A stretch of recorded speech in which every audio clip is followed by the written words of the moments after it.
The last time I renovated parents' 20-year-old kitchen, and many were puzzled about the absence of the stove, which was actually on the balcony. The balcony area was in a sorry state. The cabinet door frames were broken. Reaching for the gas cylinder was inconvenient.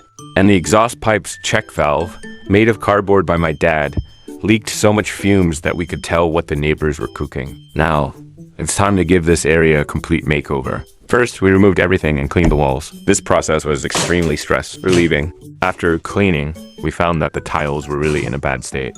However, it's no big deal. We can renovate them with tile paint and also change the previous countertop to white. If one coat doesn't cover it, we'll apply more coats. Usually, 3 coats are enough to make it white. After it dries thoroughly, we'll apply a top coat agent. Applying it several times can form a hard and transparent protective shell that is anti-stain and anti-peeling.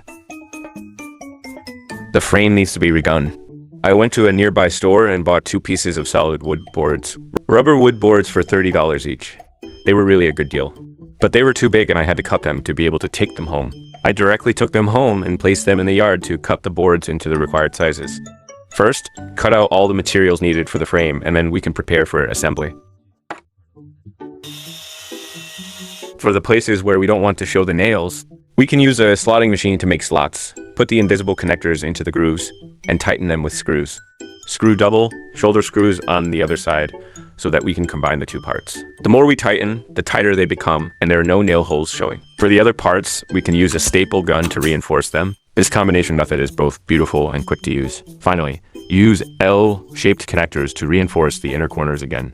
Then find a spare board to make a countertop liner and make holes in it. This is the position for the gas stove. The vertical board in the middle is a bit in the way, but it's no problem. Just cut off a section and it's okay. It was getting late, so I first carried it home and then painted the whole thing with wood wax oil to make it waterproof, mildew-proof. Before fixing it, we installed the range hood first. The previous range hood was accidentally broken when we removed it. Anyway, it always let the fumes escape, so it's just right to replace a new set for my mom. First, install the accessories and then use a laser level to mark and position on the wall. Drill holes in the tiles first, and then use an electric hammer to make holes to prevent the tiles from cracking. Then knock in the expansion screws and fix the hanging plate tightly with screws. In this way, we can hang the new range hood. Also, replace a new check valve, so that I won't know what dishes the neighbors are cooking. But we still need to use butyl tape to seal it well and fill the gaps with glass glue to ensure nothing goes wrong. After installing the range hood, we can fix the cabinet. As for the inside of the cabinet, I plan to install pull-out baskets to expand the storage space. The installation is relatively simple.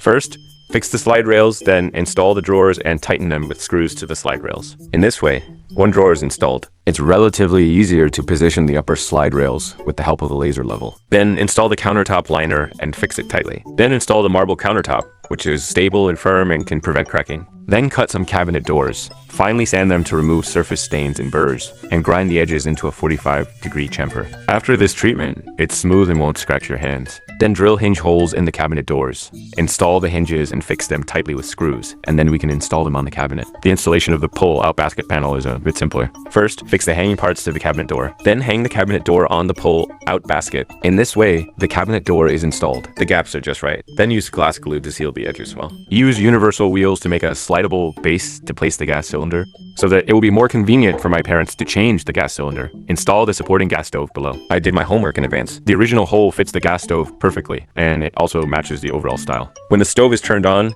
it can be linked with the range hood, which is very high tech and practical.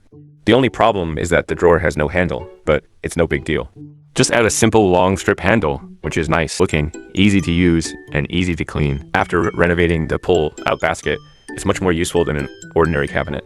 The storage is more reasonable and it's more convenient to take things. Comparing with the previous kitchen, it's now completely new and more transparent and bright. Cooking here will make you feel better. By the way, if you need tools or pet equipment, you can check out my homepage. That's all for today. See you next time.